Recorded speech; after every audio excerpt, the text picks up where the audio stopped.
this is all about training horses, but you want to know what? It's really about how to train a human, because you really have to train these humans in order to ride me, and it's a lot of work, especially on my part. So, enjoy the video! Hi, my name is Phoebe. I've been riding horses for about 7.5 years. For the last 4 years, I've been riding an Arabian horse named Valentina, owned by my trainer and mentor Joyce McManus. For a while, we were doing great, and then all of a sudden, Val seemed very uncomfortable and we needed to find out why. Bucking had always been a habit of Val's, but until this year we thought it was just her attitude. But it turns out that her back was uncomfortable and we needed to get some help to figure out why. Until now, we were mainly focused on jumping, but we turned to a dressage trainer for help. The definition of dressage is the art of riding and training a horse in a manner that develops obedience, flexibility, and balance. We met a dressage coach from Germany who introduced us to the German training scale. There are 6 levels that a horse needs to achieve. The most important thing for Val was learning to bring her head low so she could bring her back up and engage her hind end. The first method that our trainer recommended was lunging, which is a way to encourage Val to relax and drop her head.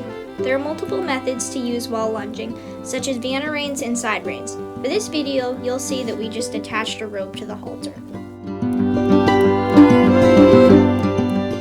Pole work is another way to improve flexibility, balance, and agility. As you can see here, Val is picking up her feet and trotting in a forward motion. There are many different exercises you can do with ground poles, like the 1 and 2 pole challenge and the straightness challenge. While this may not look difficult, it is extremely challenging for the horse mentally. The very first exercise you start out with is the 1 pole challenge. All it is a small single pole on the ground, which you try and get your horse's 2 feet on either side of the long end of the pole. This is by far the most difficult exercise. Stretching is another very important part to training a horse. It enables flexibility and balance to a horse as it goes about its training. Without flexibility, training is made nearly impossible. There are many exercises for flexibility, but for Val we use neck stretches, back stretches, and leg stretches. Along with having a well-trained horse, you also need a well-trained rider. The movement of the horse is greatly influenced by the rider's position in the saddle.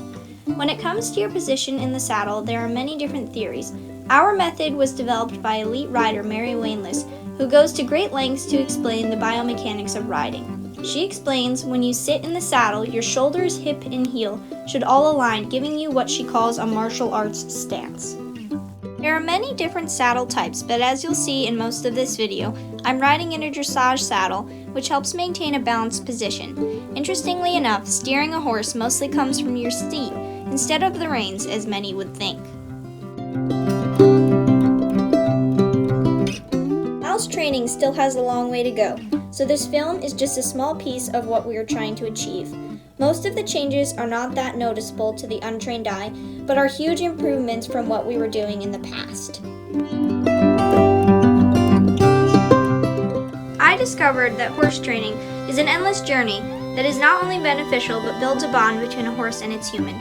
I learned many new things about horses and training, but I also learned patience, and that most things don't happen overnight, and some of the subtle changes can be the most exciting ones.